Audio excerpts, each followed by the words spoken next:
Okay, so let's continue with the Kalama Sutta.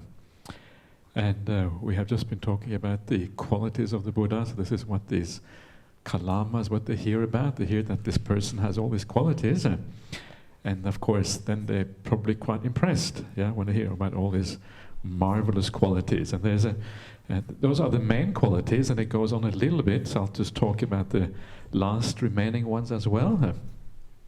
But the ones that we have seen so far are the main ones, the ones that really matter, and the ones that we are taught to reflect on when you do the Buddhanusati, the contemplation of the Buddha.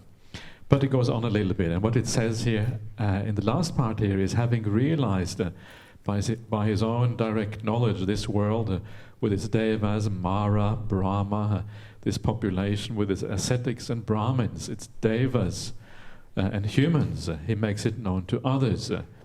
He teaches a Dhamma that is good in the beginning, good in the middle, and good in the end, with the right meaning and phrasing. He reveals a spiritual life that is perfectly complete and pure. Now, it is good to see such arahants.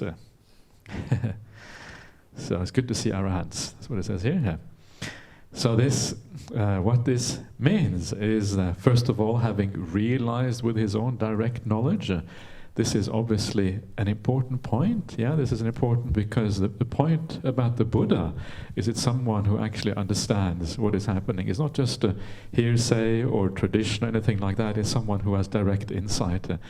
So everything the Buddha talks about comes from his own insight and understanding of reality.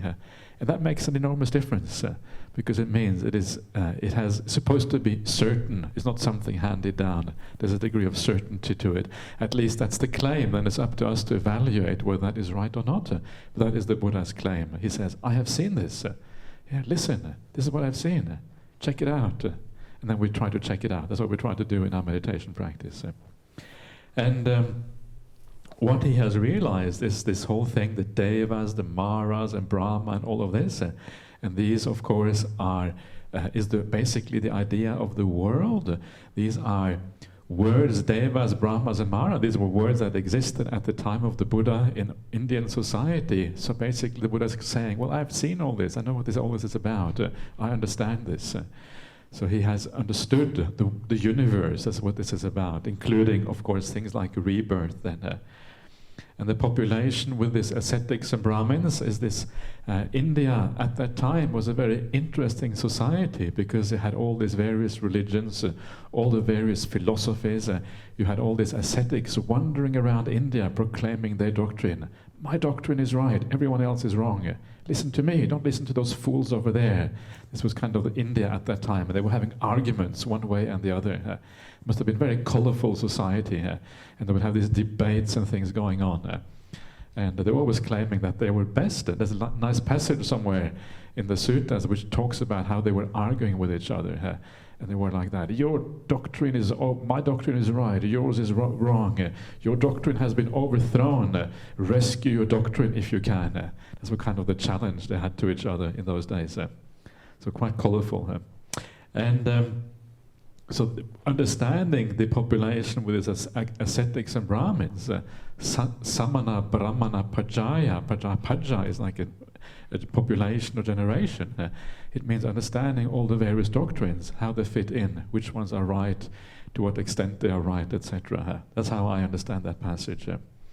With its rulers and humans, devas here probably means like, it means devas and humans. And yet you make it known, and making it known, of course, is precisely the Dhamma that the Buddha then makes known to the world. So first of all, you get the Buddha arising. From the Buddha comes the Dhamma.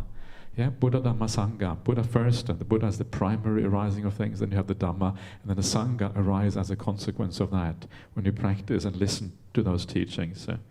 Good in the beginning, good in the middle, good in the end. It can be understood as sila, samadhi, and panya. Sila being character development, morality, if you like.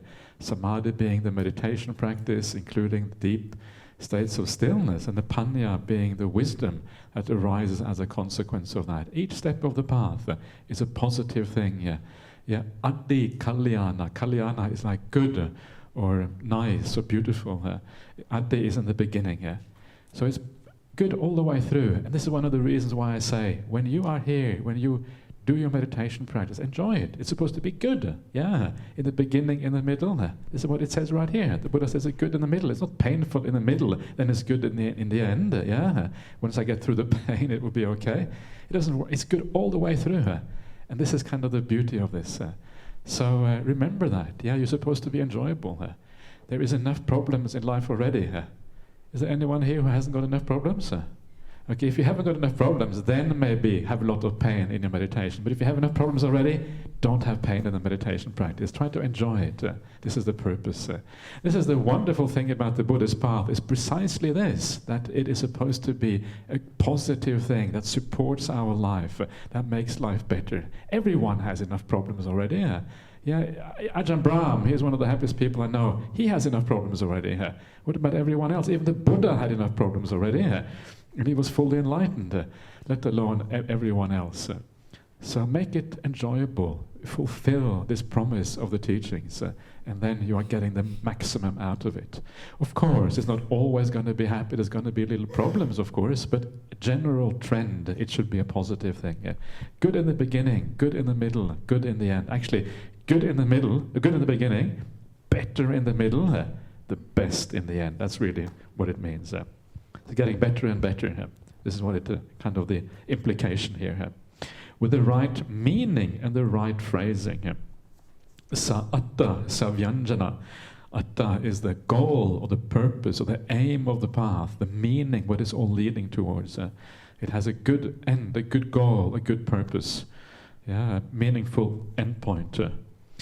Phrasing just means that the phrasing, the Buddha is careful with the way he phrases things. Every phrase, everything is meaningful. Nothing is superfluous. Nothing is redundant. Everything actually has a meaning in the suttas. And that's why it is quite interesting to look at the suttas carefully and to see what is there, because you draw out all those implications of these teachings. So this is how these teachings are explained. And this is different from the Buddha and many contemporary teachers, that when the Buddha teaches, it is very succinct, it is very concise, it is very meaningful, it is very carefully phrased. But most contemporary teachers are much more verbose, that use much more vocabulary, that expand on these things. But the Buddha, because he knew that these teachings would be passed down through centuries and millennia after his death, he was very careful in the way he phrased these things. And this is why these teachings, one of the reasons why they are so interesting and so profound. And then through all of this Dhamma, you reveal the spiritual life, the Brahmacharya, the Brahma conduct, quite literally, that is perfectly complete. Kevala paripunnang. Paripunnang means complete. And it is completely pure. Kevala paripunnang parisuddhang brahmacharyang pakaseti. And this is important. It is perfectly complete. What does that mean? It means that what the Buddha teaches you is sufficient. You don't need anything more than this. These teachings that you have in the suttas, it is a complete course for going from an ordinary state of being a human being all the way to arahantship. This is all you need. You don't need the Abhidhamma. It's true. People say, I want to learn Abhidhamma. You don't need the Abhidhamma. It is additional. You don't need Mahayana suttas. You don't need the commentaries. You don't need all of these other things. Sometimes they may come in handy, but you don't actually need them. And to tell you the truth, you should be very glad that you don't need them. And the reason you should be glad is because there is enough teachings already in the suttas. If you want to read all the suttas, there is about 5,000 pages of suttas, and each one of those suttas you need to contemplate a little bit and think about. So there's a lot to think about and contemplate in those suttas. So you should be so happy you don't have to learn the Abhidhamma. The Abhidhamma, I'm not saying the Abhidhamma is bad or the Abhidhamma is anything like that. I'm just saying it is additional. It is not really required. Sometimes you don't know, is the Abhidhamma okay or not? Maybe it is mostly okay, maybe not. It's hard to know. Sometimes it may lead you a little bit astray. But you don't have to worry about it, whether it's right or wrong. You know that these are the teachings of the Buddha. The Abhidhamma is a later development, so you stick to the teachings of the Buddha. That is what it really means. It makes it much simpler, much easier. This is complete. You don't need anything more. The more we add to the suttas, the more you listen to me, for example, I'm adding to the suttas. So don't listen too much to me. Come back to the suttas again, or don't listen to anyone else too much. The more we add to them, the more easily it is to get distracted and to get away from the goal and the real message of the Buddha. By sticking to the basics, the less chances it is that we will let astray. This is kind of the point here. It is interesting. The bigger, the larger the Pali scriptures become, the larger the Chinese Buddhist canon become, the more scriptures there are, the less enlightened people there are. Yeah, have you noticed that? It's true. The more we talk, the more we discuss, the more we argue over all of these things, the more we write, the less enlightened people there are, and the more universities we have, and the more all other kind of things we have. It is sometimes people say, we need to have more Buddhist universities so people get a better Buddhist education. But I think that sometimes there is an inverse relationship between the number of Buddhist universities and the number of enlightened people. The more academic study we have, often it actually goes away from the early suttas. We should study here, but we have to find that balance somewhere here. So this is already complete. This is enough. Not only is it complete, but it says here it's also pure. Kevala paripunna parisuddha. It means that you have completely pure, means that all the factors that are required to purify you are right there in the text. If you follow the gradual training, you practice it in the right way, you have complete purity in that text. So remember that. This is kind of the basic of the Buddhism. This is all you need to do. Don't be led astray too much. I went to KL, I go to KL usually every year, Kuala Lumpur, Malaysia, because I get invited there every year. And last year when I was there, I was sitting in you have a very nice, this is called the Buddhist Gem Fellowship. It's a kind of a large Buddhist group in KL, and they have this whole building, which is their building there. And I'm staying on the top floor, and there's a big auditorium next door, and a small room next to the auditorium, and that's where I stay. And usually I just go out of my room, I go into the auditorium, I give the talks or whatever. And then one day, they had this. One day I couldn't hold my ordinary talk because they were going to have this Abhidhamma thing. So I listened to this Abhidhamma thing. There were so many people there. The number of people that came to my talk was small compared to the people who went to the Abhidhamma. And they were so kind of excited and so noisy about this Abhidhamma thing. And I thought, jeepers creepers, why this massive interest in the Abhidhamma? Here I come to teach the suttas. Why don't you come to my class? I didn't say that, but I wanted to go out and say that. Listen, this is probably better than that. But you can't say this thing because you just turn people off if you say that kind of stuff. It was so noisy. I was trying to rest in my room, but the Abhidhamma, the big loudspeaker, and going on about Abhidhamma. And this is what our world is like. We emphasize sometimes more those things that are not so important, and we forget those things that actually are completely basic and foundational for the Buddhist path. And it's, in a sense, it is a shame, but you can see how we gradually deviate from the Dhamma, deviate from those beautiful teachings of the Buddha and powerful teachings of the Buddha. Anyway, so then it says at the end here, now it is good to see such arahants. It's a nice little phrase, isn't it? It's good to see arahants. And why is it good to see arahants? Well, I guess because they know what they're talking about. They have the realization of the Dhamma, so it's good to see arahants. The problem is we don't know who the arahants are very often. Everyone has their idea about arahants, but what you do is that you look at the teachers that are available and you evaluate them to the best of your ability. Do they walk the talk? And if they do, if they practice in the right way, and they seem to have the right qualities, then you can kind of, place a little bit of confidence in those. That they're heading in the right direction at the very least.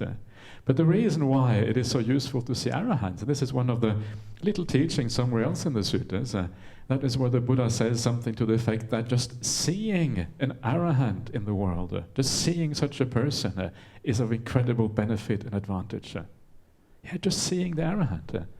So why is it so advantageous just to see an arahant?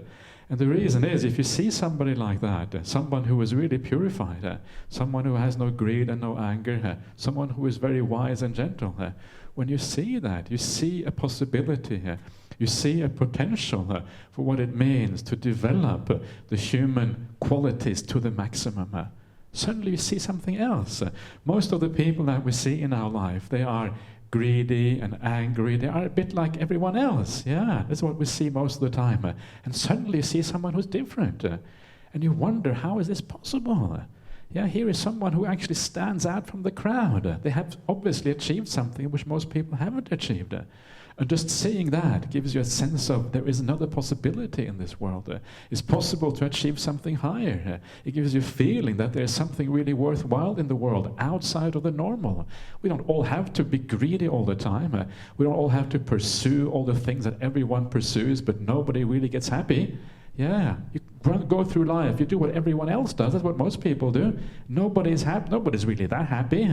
They kind of, they kind of carry on, but not really getting anywhere very far. So why do we do what everyone else does if nobody else is kind of going anywhere? It doesn't make any sense. Maybe we need to think a bit differently. Instead of going, bah, like the sheep, yeah, following along, one after the other. Let's be the black sheep. It's good to be the black sheep, yeah? Because the black sheep goes its own way. So don't be too afraid of being a black sheep, as long as you are a black sheep with a good heart. That's what matters. So this is what this shows you. It shows you this potential for something else, for something more powerful. And you kind of realize, actually, this is probably what I really want. If I can have some of the qualities of this person, wow, then my life will really be worthwhile. And that is just seeing the arahant. And then, of course, when you then listen to the teachings of the arahant, and you see that those teachings, they are congruous, they fit with the way they act. Teaching, example, action, and word go together. Then it becomes even more powerful. So this is why now it is good to see these arahants. And this is what the Kalamas already had kind of got, that arahants, of course they didn't really know what arahants were. These Kalamas were obviously very ignorant, didn't know very much, but they had some idea about spiritual people, and this is what this means. So, then they have decided that they should see the arahants. Then this is what happens next. Then the Kalamas of Kesaputta approached the Blessed One. Some paid homage to the Blessed One and sat down to one side. Some exchanged greetings with him, and when they had concluded their greetings and cordial talk, they sat down to one side. Some reverentially saluted him, that's like Anjali, him, and then sat down to one side. Some pronounced their name and clan and sat down to one side. And some kept silent and sat down to one side. And then sitting to one side, this is what they said to the Blessed One. So they all went together to the Buddha, and they did all these various things. And you can see here that some of them were very, very respectful. They would bow down to the Buddha, pay homage to him.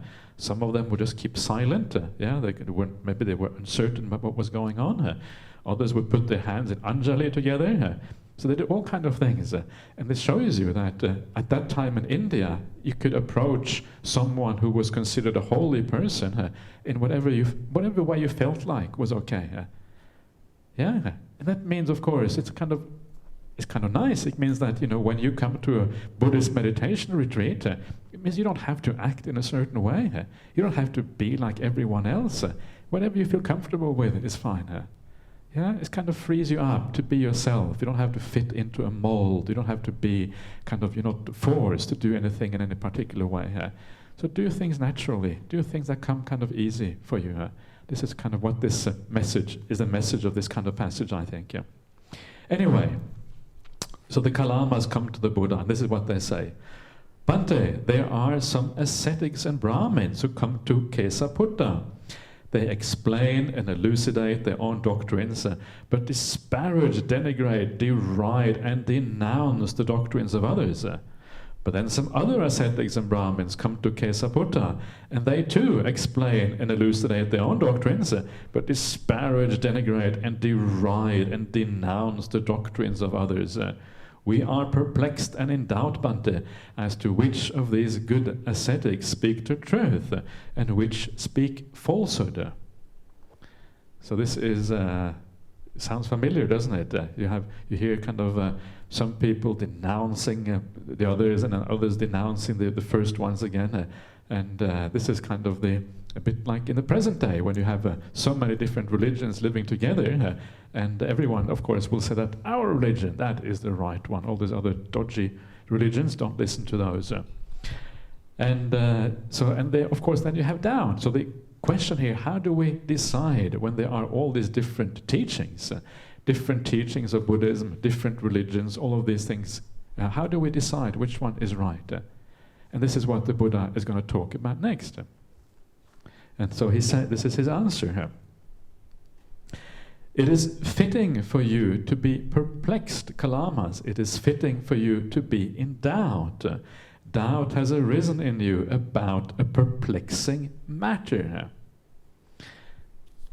So this is the first thing to remember. It is okay to have doubt in Buddhism.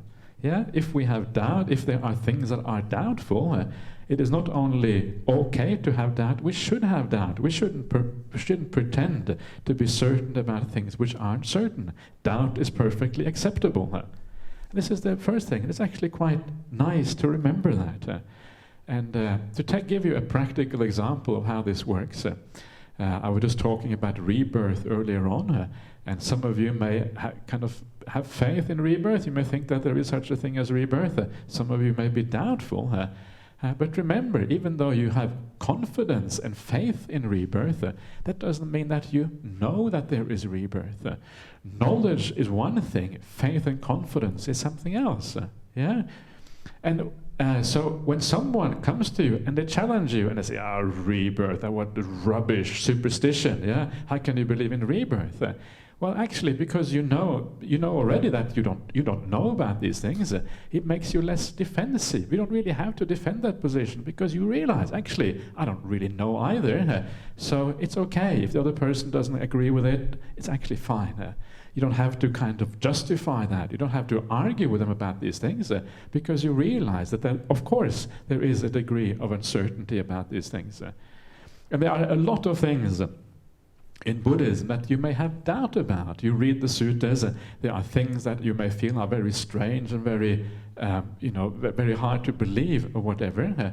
So what is the right relationship? How should we deal with those things that seem strange and unusual? It is not to force yourself to believe these things. That's always the wrong way. Forcing anyone to believe anything is almost like violence. Yeah, you're being violent towards yourself. I must believe. The Buddha said, if I don't believe, I'm going to go to hell. Don't think like that. Actually, it's the other problem. It's not maybe not the other way around, but it's actually much worse to force yourself to believe something because then you are really putting yourself in a very difficult situation. So just put those things to one side. Don't force yourself to believe anything. Put them to one side and say, I'll come back to this later on. Don't reject it outright.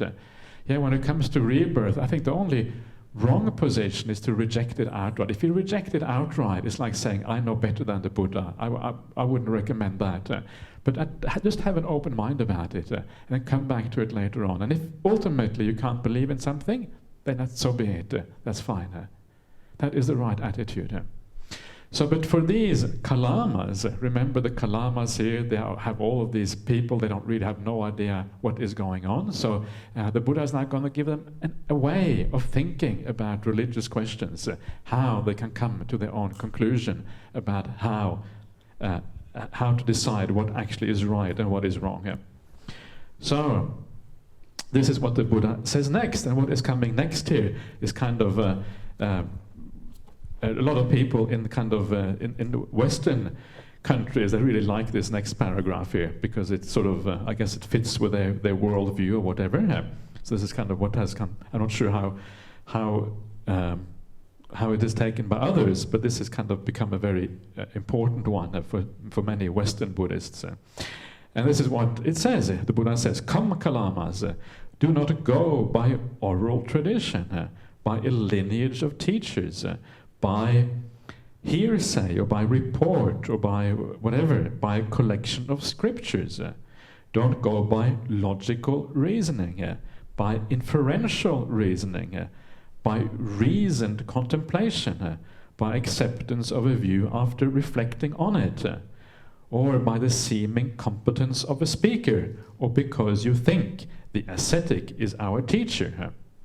But when, Kalamas, you know for yourself, these things are unwholesome, these things are blameworthy, these things are censured by the wise, these things, if accepted and undertaken, lead to harm and suffering, then you should abandon them."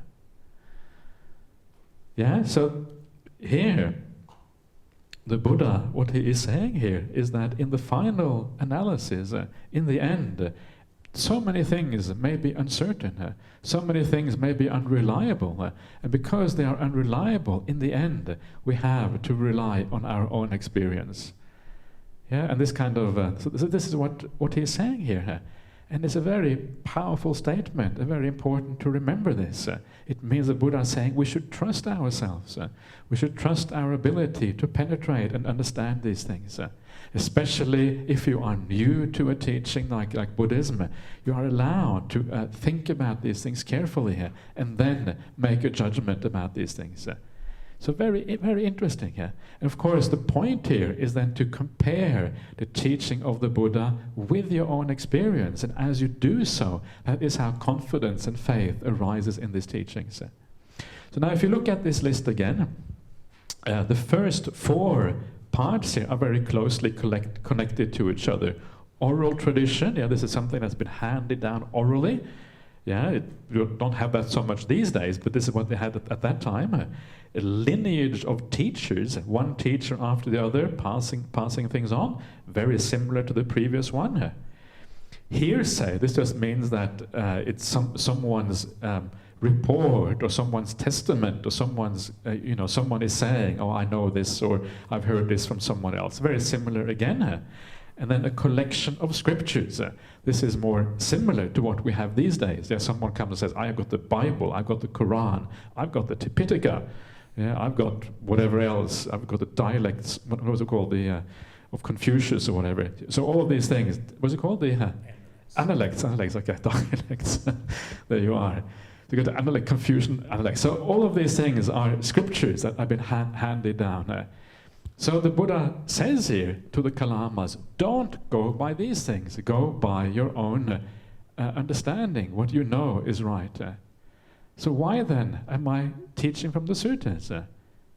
If we have to go by our own understanding, why am I reading from the suttas? Shouldn't we then go by our own understanding? How does this fit together, all of this? The first thing to understand is that the Kalamas, they are new to religious teachings. They are confused. They don't know what's going on. So at the very beginning, when you are confused about things, you can't just tell people, read the suttas, this is the truth, because then they will reject it. They won't listen to that. But if you tell them, well, read the suttas and see how the suttas compare with your own experience, and if it compares with your own experience, then you can place some confidence and faith in them. Then it becomes very powerful. And this is really what the Buddha is doing here. He's saying, well, go by your own experience. We'll see that in a second, because it comes on to that in a second. So he then gives his teaching, and he then tells them essentially, compare this to your own experience. This is how it works. Of course, if you then start to gain some faith and confidence in the Buddhist teachings, and you start to think that the Buddha was a wise person, that's what I think. I read this word of the Buddha, I think, wow, this person was really wise. Of course, then that changes everything, because then when you start to read the suttas, you start to accept things that you may not even know from personal experience. The typical one is something like rebirth. But because you have already accepted that the Buddha was very wise, because he said many things that really made incredibly good sense, And to me, the Buddhist teachings they really are the answer to the meaning of life. That's how profound they are. If the Buddha says there is rebirth, I can't just reject it. I take it, at least initially, I take it on board on confidence and faith. Yeah, and that is where faith and confidence comes in, after you develop a relationship to these teachings, and they make sense to you. So this is the right relationship between personal experience and the scriptures. But in the end, finally, in the final analysis, it always comes back to personal experience. That is the most important thing. So even as you develop your meditation practice, you always check with the suttas, and you check it according to, and if you find out that somehow there is a problem, of course personal experience must in the end take priority, because that is the immediate and direct experience. And in this way we can kind of make gradual headway through how we live and what we actually read in the suttas. This is the right approach. But you can see here the Buddha is basically saying that the suttas are not actually the final reference point. The final reference point is our own experience. It's very fascinating.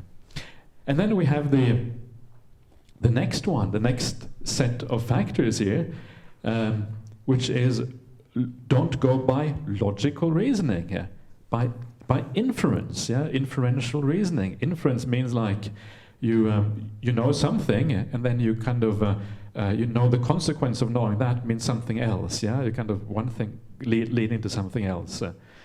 Reasoned cogitation or contemplation, this again just means reasoning. It's just a different way of saying reasoning, or acceptance of a view after pondering it. After reflecting on something, you gain a view. These are also, it's like a group of things all to do with logic. So here the Buddha says, don't go by logic. How's that possible? Does it mean we should throw logic out of the window? Maybe this idea of crazy wisdom is true. After all, if we have no logic, it becomes a bit crazy, perhaps. So maybe crazy wisdom, maybe crazy wisdom is right. But that is not really the point. We have to live by logic. Life without logic becomes completely chaotic. We have to kind of make logical things all the time. If you have a job, you have to read the report and write something, or you have to do your programming, whatever. It's all logical. Mathematics is logical. All the sciences we have are all based on logic. We can't throw logic out of the window. That's not really what it means. What it means is that sometimes we have to be careful with logic, because logic has its limitations. That's what it means. Because logic works on a set of assumptions. You start off with certain assumptions about reality, and then you build on that, and that's how logic comes about. But what if those assumptions are wrong? What if the assumptions are wrong, and then you build a superstructure, you build this nice theory on a set of wrong assumptions? What happens is that the whole thing becomes false, because the basic things, the basic assumptions are wrong. Everything else also becomes wrong. It's like the great philosophers in history. Well, the great philosophers, that usually they didn't have any profound insight into reality. So regardless of how beautiful their sayings are and how marvelous they are, very often they get it wrong because their assumptions are wrong. It may sound incredibly persuasive, because these are people with brilliant minds, but regardless of how brilliant you are, if you start with the wrong assumptions, you're just going to build a brilliant network of errors. Is that good? A brilliant network of errors? That's not so good, because it actually leads everyone astray, and everyone kind of falls into the trap because it sounds so marvelous and wonderful. So the basic assumptions have to be right. And of course, one of these incredibly important basic assumptions in Buddhism is the idea that there is no self. There is no inherent essence in the human being. But if you start off, as most people do, with a sense that there is an inherent essence in us, that there is something here, everybody starts off with that as a basic sense. It's like a felt reality. It feels like we exist, It feels like I am. And because it feels like that, everything you say, everything you think is based on that assumption. So everything goes astray. So all these other religious teachings, everything you do, it tends to fall into wrong categories, into eternalism or annihilationism, sasata-vada, ucheda-vada. Why? Because it is based on the idea of a sense of a self. So this is what this means. That's why we should be careful with logic. It doesn't mean we should throw it out, but we should be careful, and we should know when to apply it. And this is kind of what this is about. So know the right time to apply logic, understand its limitations. Real understanding, real spiritual insight comes through peaceful meditation and then seeing reality accordingly. And then we can build up a logical structure, because then we have the data, we have seen things as they actually are. Then you build up the suttas. Then you go on talking about these things because you have the basics are correct. So this is what this means. And again, it says again, in the final analysis, what matters is your insight and understanding, your direct comprehension of truth. That is what actually is important. So you go by what you know to be true in the end. And then you have the next one. The last two are where it talks about the seeming competence of a speaker. Or because you think the ascetic is our guru. Now, guru just means teacher. The ascetic is our teacher. So just because someone seems really competent, or someone seems really kind of whatever it is, again, you have to be careful, because even that is unreliable. In the end, that too should be judged against your own experience, whether it is right or not. Then you're doing things in the right way. It doesn't mean you don't have any teachers. It just means that in the end you follow yourself. You follow what you know is right within yourself. You trust yourself. And this is, I think, a very important thing. And it's very nice that the Buddha kind of places so much emphasis on our ability to see the truth. As long as we are honest with ourselves, as long as we are honest with the world, as long as we look carefully, we don't do things hastily, we don't come to quick conclusions or whatever, as long as we do things in the right way, we can trust our own judgment. Of course, you are careful. If you know that you are confused and clouded or whatever, you don't come to conclusions on that basis. But sometimes when your mind is clear, and then often you will know what is true and what is wrong, and then you make the right decisions based on that. This is how this works. Sometimes I hear people say, and I like to make this point, sometimes I hear people say things, I'm confused, I don't really trust myself, I don't know what is right or wrong, so I want to listen to all these teachers, and I want to kind of take on board what these teachers say, because they know much more than me here. But who chooses the teacher? You choose the teacher, So because you choose the teacher, you are still relying on yourself, on your own judgment in the end. You know what I mean? So it's not as if you can put aside your own judgment. In the end, your judgment is always going to be the thing that decides where you go and what you look for. So you always have to rely on your own judgment to some extent. And that may be a little bit scary. So as I think about myself, jeepers, I'm not sure how much I know. If I have to rely on my own judgment, all that delusion coming out is kind of frightening. But what we do, we gradually get rid of some of those defilements and delusions, and gradually we get more and more clarity, and then we move in the right direction.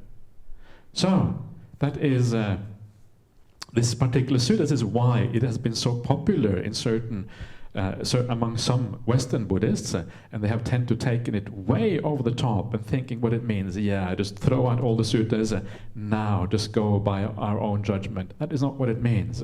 What it means is a combination of suttas and your own judgment, a combination of logical reasoning and your own experience, a combination of teachers and your own experience. And when you combine all of those things in the right way, then it becomes very powerful. But in the final analysis, your own experience is the most important thing. This is really what this is all about. And then the Buddha explains how to do this. And he says, when you know that these things are unwholesome, akusala, that they are blameworthy, sabajja, that they are censured by the wise, that they are, if accepted and undertaken, they lead to harm and suffering, then you should abandon them. So you look at things and you try to understand what are the things that lead to problems, that are akusala, basically means like unhealthy or unskillful or something like that, unwholesome. And blameworthy. And here you have censured by the wise. So again, you're not going entirely by your own decisions already. Already you're kind of drawing in whoever is wiser.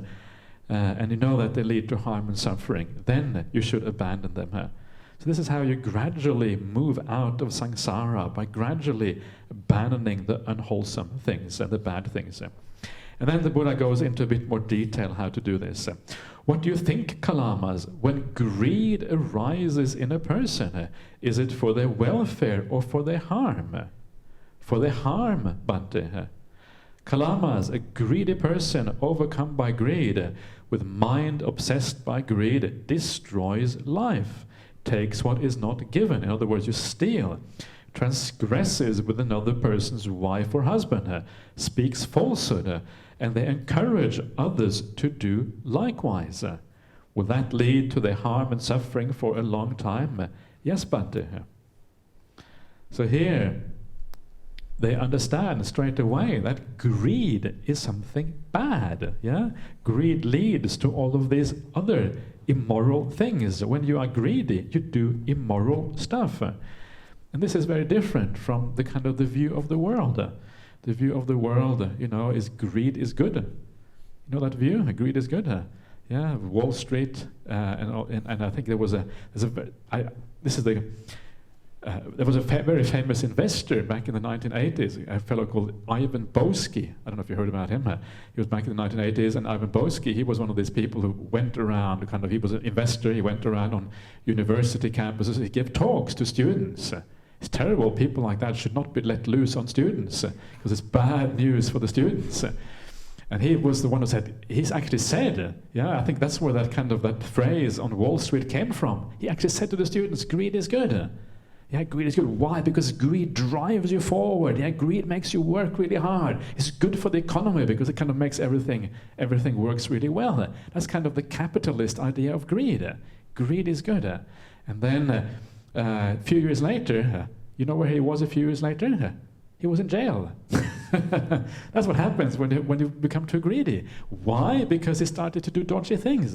He did insider trading. And of course, insider trading, if you get caught, bang, you end up in jail. That's how good greed is. Yeah, really, really good. It gets you in jail. Of course, if you are a Buddhist monk, jail may be great, because in jail you can just chill. Yeah, the meal comes to you, you just relax and meditate.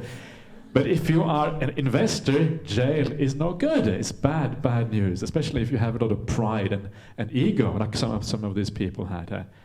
So why is greed so bad? What is the problem with greed? And the problem with greed is that it distorts your perceptions. You can no longer see clearly. When you are greedy, you think that things are good that actually are bad. Yeah, when you are greedy, that is when you start stealing, because you think stealing is okay, because stealing, you need that money, yeah, it's obvious, and the other person, they already have so much. I'm just being like Robin Hood. I'm taking from the rich, giving to the poor. I'm very poor, this other person is rich. Yeah. We had an example of one of our disciples in Perth, and they had a business in Perth, and one of the people who worked for her business over the span of 10 years stole $4 million from the business. Not Hong Kong dollars, Australian dollars. Yeah, it's a lot of money that they was able to steal. I don't know how they survived by having stolen $4 million. They must have been very wealthy if it hadn't been for that theft. And so this is what happens, and of course you justify that somehow. Yeah, you justify it through why? Through greed. Greed distorts your ability to see things clearly. You think you have to do certain things, and this is why people have affairs, not with their husband or wife, but with someone else. They have affairs because at the time it seems like the right thing to do. Afterwards, you regret it. You think, oh, that was such a mistake. Because afterwards you have divorce, you lose your ability to see your children. So many problems arise from infidelity and all these extramarital affairs and these kind of things. But at the time, it seems right. Afterwards, you know it was wrong. So how come that it seems right at the time, and then afterwards it seems wrong? What is going on there? And the reason is because afterwards, when your mind is clear, that is when you know the distinction between right and wrong. But when you are in the middle of it, because of greed, distorts your ability to see clearly what actually is wrong seems right. That is the problem. It is called the vipallasa in Pali. Vipallasa is a distortion of the mind. You cannot see things clearly here. And this is why on the Buddhist path, we place so much emphasis on purifying the mind, because if you are going to be able to have any insight into reality, if you're going to be able to see things clearly, you have to abandon those things that distort your outlook. You cannot see clearly as long as you have ill will, greed and delusion in the mind. It's impossible. So these things have to go first of all, and you abandon them gradually, stage by stage by stage. And as you do so, clarity arises. This is one of the wonderful things about the Buddhist path. You become clearer and clearer as you move along. You start to see the world more sharply and more beautifully. This is what happens here. So this is why this is so important. And so yeah, you do all of these bad things. Yeah, you steal, you kill, you commit adultery, and you lie. And then there is this nice little thing there. You encourage others to do likewise. Yeah, and this is one of those things about morality on the Buddhist path. Morality is quite diverse in Buddhism. One thing is how you live, but it's also about what you encourage other people to do. So one of the things that you can do in your life is to encourage other people to be kind and live well as well. Yeah, in a sense, that's what I try to do when I give talks. I try to encourage others to live well. This is why I read out suttas like this, because I know from my own experience that kindness always leads to happiness. And if you can encourage others, you allow them to get access to the same thing. But be very careful. If you're going to encourage others, don't be some kind of zealot. You're going to kind of convert everyone to Buddhism. But just do it out of compassion. If it works, it's fine. If it doesn't work, that's okay too. And then gradually, in this way, you can very gently encourage others to live in the right way. If you do it in the right way, it's very powerful. I've seen that in my own life with my own family. My own family weren't really Buddhist. Yeah, when I became a Buddhist, they were horrified. They kind of, oh no, not the Buddhist. No, they didn't say that. They didn't even know what Buddhism was. They had no idea. So they kind of, but gradually, over a long time, but gradually they have sort of kind of, understood that there's something very powerful and beautiful here. And now my whole family pretty much is Buddhist. And they kind of do meditation with me, and they listen to my Dhamma talks and all these kind of things. They said, what a wonderful thing that is. It's really, really marvelous when these things happen. And the reason that has happened is not because I went back home and said, listen, I'm going to teach you Buddhism, okay? You fools, you have no idea about anything. I'm going to tell you everything. If I had said that, I would never see them again. They would kind of turn away from me. Instead of doing that, I just try to live well, and to do the right thing, and to be kind and caring. And then gradually, when they see that there is a change in you, they start to become open to the possibility that there's something powerful and beautiful going on here. That is really the right way of getting people to turn around. Sometimes it can take a very long time. Yeah, you have to be very patient. With my parents, it took about 10 years before they started to come around. But then they came around very powerfully after that. This is the right way. So this is part of the idea of morality in Buddhism, the idea of actually helping others on the same path. So this is the first morality. You can see it, the morality here is very close to the 5 precepts. Yeah, not killing, not taking what is not given, sexual misconduct, the idea of adultery, not lying, yeah, speaking falsehood. The only one that is missing there is alcohol and intoxicants, because it doesn't fit into the scheme. That's why it is not actually mentioned there. So there you are, the 5 precepts. Yeah, so I was just saying yesterday about the importance of the 5 precepts, and there, or I said this morning, I can't remember. Anyway, there they are, pretty much straight away. This is the basic morality of the Buddhist path. And then the Buddha carries on. What do you think, Kalamas? When hatred arises in a person, is it for their welfare or for their harm? For their harm, Bhante. Kalama is a person who is full of hate, overcome by hate, with mind obsessed by hate, destroys life, steals, commits adultery and lies, and encourages others to do likewise. Will that lead to their harm and suffering for a long time? Yes, Bhante. So hatred is even more important than greed, because it's a much more powerful emotion, and we tend to do much more harm when we have anger and hate than we have when we are greedy. So hatred is really the first one to overcome. Anger is the first thing we should overcome. And I will talk about that later on, how to overcome anger. It's actually very interesting, and you can make quite good progress quite quickly in overcoming anger if you just know how to go about it in the right way. And the last one is delusion. What do you think, Kalamas, when delusion or confusion arises in a person? Is it for their welfare or for their harm? For their harm, Bhante. Kalamas, a person who is deluded, overcome by confusion, with mind obsessed by confusion. They destroy life, they steal, they commit adultery, they lie, and they encourage others to do likewise. Will that lead to their harm and suffering for a long time? Yes, Bhante. So there you are. That is the morality part of Buddhism. Yeah, I'll stop there for a second. There you have all the main aspects of morality in place. The Buddha has just talked about those. And this is the foundation of the Buddhist path. These are the foundational things that we need to do. And what is quite obvious when you read this is that the problem behind here is, one thing is to live a moral life, but the reason why we transgress all these moral precepts is because our mind isn't pure. So it comes back to purifying the mind. Yeah? If you purify the mind, then all the other morality also falls into place. If your mind is pure, you tend to act with kindness. You tend not to do bad things because the mind is already in the right place. So for that reason, one of the most important things on the Buddhist path is to purify the mind. And this is why, one of the reasons why meditation practice is so useful. But it's not just about meditation practice. It's also about how we think and how we perceive. A lot of the purification of the mind does not happen in meditation practice. It happens in daily life. How we deal with the people around us, how we think about them, how we perceive them, the kind of perceptions that we give rise to. These are some of the very important things, because they are so important, I talk about this on every retreat. Yeah, every time I give a retreat, I give these kind of similes and these suttas, because to me they are so important, and they have made such a massive difference in my own life. So I'm assuming that because they made a massive difference to me, I'm assuming it will be very useful for others as well. So this is really why dealing with the mind in the right way is such an important thing, and why I want to emphasize that later on. That is where the crux of the matter really lies. Anyway, let us continue.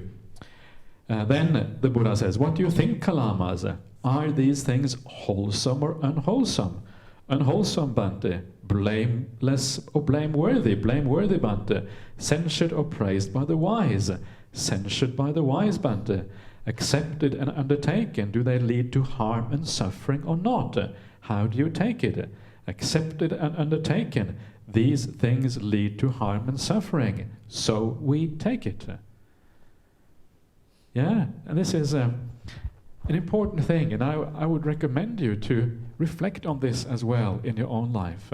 When you are greedy, how does it affect you? Does it lead to problems or does it lead to non-problems? And the more you understand that these things are problematic, that they lead you down the garden path in the wrong direction, on the wrong noble eightfold path, lead you to more suffering and problems, the easier it becomes to abandon desire and greed, because you know it's going to be problematic. But you have to reflect on it.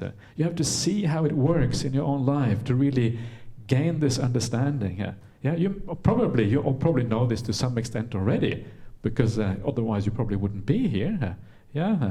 But make it stronger, make it more powerful. The more clearly you see these things, the easier it becomes to deal with them. The same with anger and ill will.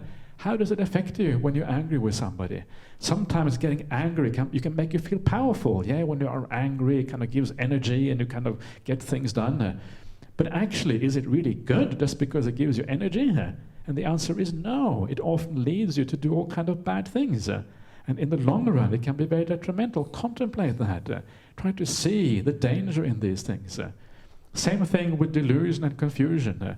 What does it feel like? How does it make you act when you are confused about things, or you are tired and have lacking in energy or restless or whatever?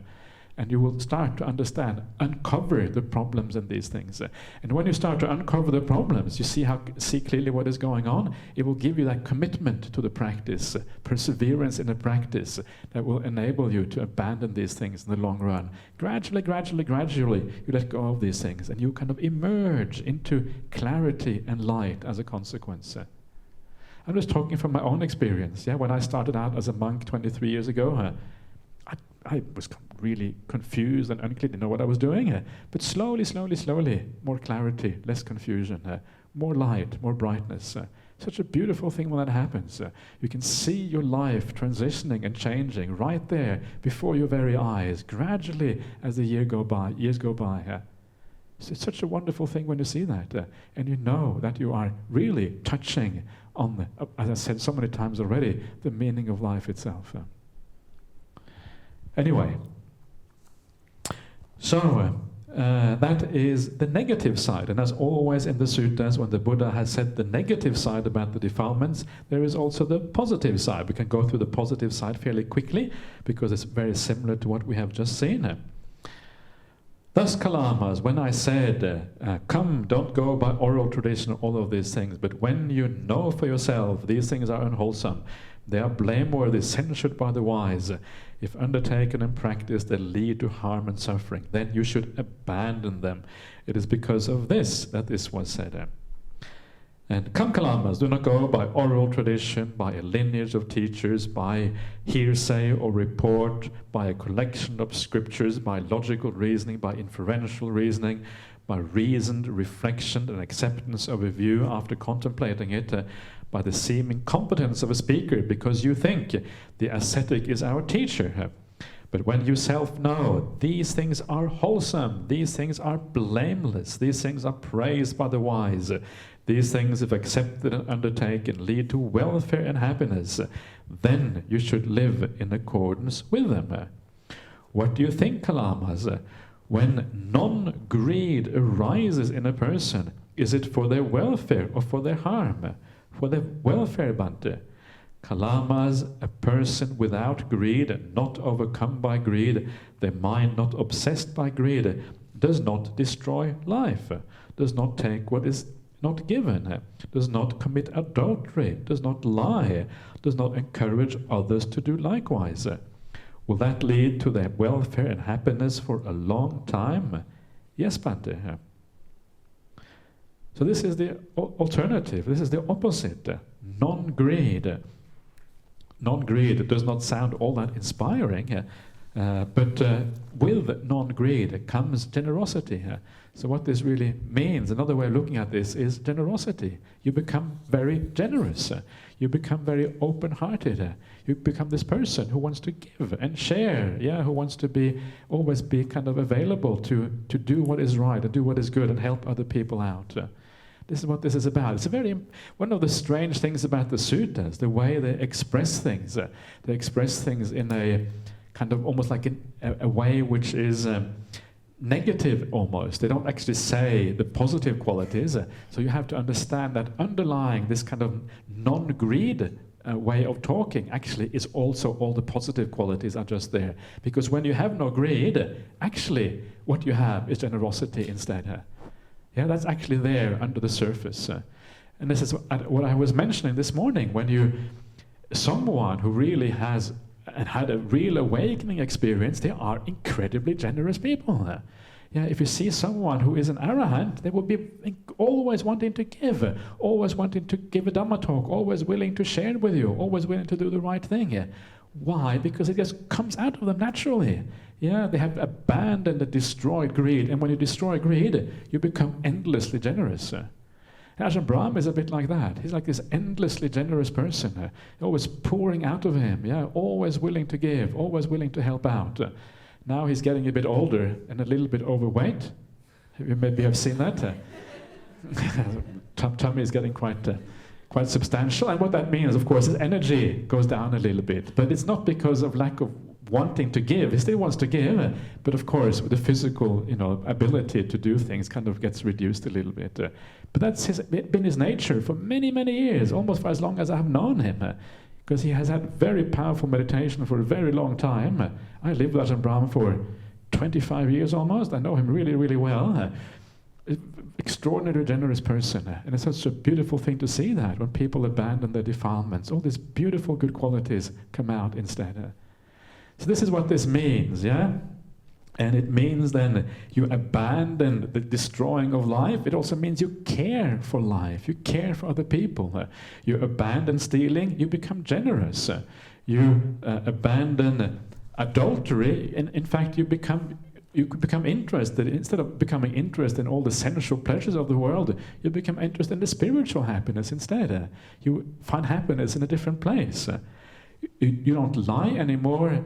Instead, you speak the truth. You speak gently. You speak with kindness. You speak words that are as truthful as possible. Yeah, this is what happens instead. So it is a kind of a complete change. One of the things that is important to remember in Buddhism, we often talk about keeping the 5 precepts and not doing what is bad, but actually doing what is good is just as important. Deliberately doing what is good, deliberately being kind, deliberately being caring and generous to other people, deliberately saying words of kindness. How can I say something kind to this my colleague at work? How can I say something kind to my family members today? Yeah, it is so difficult in the family. We're so close together. It is so easy to say kind of negative things to each other because we fall into habits. So family is actually a very good training ground. If you can be kind and caring to all your family members, then you can be kind and caring to almost anyone, because the family members are the most difficult, because the habits are the most strong. You know what I mean? Yeah? It actually can be very hard with family members. If you can do it there, you can do it almost everywhere.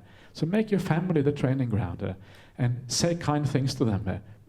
Act with kindness and think with kindness of even on your family members.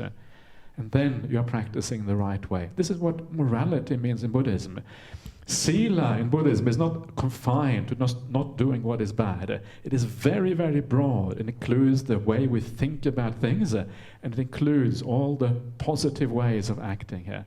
And if you can do this consistently in your life, be consistently kind and caring, you're going to make incredibly fast progress on the Buddhist path. This is where it's really at. It's not, meditation is fine, but this is the things that make meditation possible. Okay, very briefly here. What do you think, Kalamas, when non-hatred arises in a person? Is it for their welfare or harm? For their welfare, Bhante. Kalamas, when a person is without hate, not overcome by hate, his mind not obsessed by it, he does not destroy life, does not steal, does not commit adultery, does not lie, does not encourage others to do likewise. Will that lead to their welfare and happiness for a long time? Yes, Bhante. So again, non-hatred means kindness. It means compassion. It means love. It means metta. All of these things. Yeah? All of this comes out. What do you think, Kalamas, when non-delusion arises in a person? Is it for their welfare or for their happiness? For their welfare, Bhante. Kalamas, a person who is undeluded, not overcome by delusion, his mind not obsessed by it, does not kill, does not steal, does not commit adultery, does not lie, and he does not encourage others to do likewise. Will that lead to his welfare and benefit for a long time? Yes, Bhante. When you are not deluded, you have clarity of mind. That's where wisdom comes from as well. You see what is right, you understand what is wrong, and again this wonderful clarity, and of course that is where you also have the ability to help others. What do you think, Kalamas? Are these things wholesome or unwholesome? Wholesome, Bhante. Blameworthy or blameless? Blameless, Bhante. Censured or praised by the wise? Praised by the wise, Bhante. Accepted and undertaken, do they lead to welfare and happiness or not? How do you take it? Accepted and undertaken, these things lead to welfare and happiness. So we take it. Thus, Kalamas, when we said, don't go by oral tradition, by all of these other things, but when you know for yourself that these things are wholesome, they are blameless and praised by the wise, when accepted and undertaken, they lead to welfare and happiness, then you should live in accordance with them. It is because of this that this was said. So, there you are. This is the famous Kalama Sutta that is very often quoted these days. And sometimes it is nice to look at the suttas that are often quoted, because very often they may be quoted, but sometimes they're quoted out of context, not understood properly. It doesn't mean that we should throw out the suttas. It doesn't mean we should just think for ourselves. It means that we find that nice balance, thinking carefully ourselves, also relying on the wisdom of the Buddha once you start to get some confidence in it. And when you make a nice mix out of this, you get the right blend of thinking for yourself and confidence and faith. That is when it becomes the most powerful. Anyway, that is all for now. I was hoping to finish the sutta, but things always take more time than you think. That seems to be the nature of existence. It probably means we get a few more lives in samsara as well because of that. So anyway, so I see you again this evening, coming out again at 7 o'clock. We'll do some more guided meditation, and then we have the Q&A. Please, as I said again, if anything is unclear, please ask questions. If you have very basic questions, don't be shy about asking very simple things. Very often, if you have a simple question, it probably means other people also have that kind of question. So please feel free to ask anything you like. In the meantime, keep on enjoying yourself, and we'll see you back at 7 here.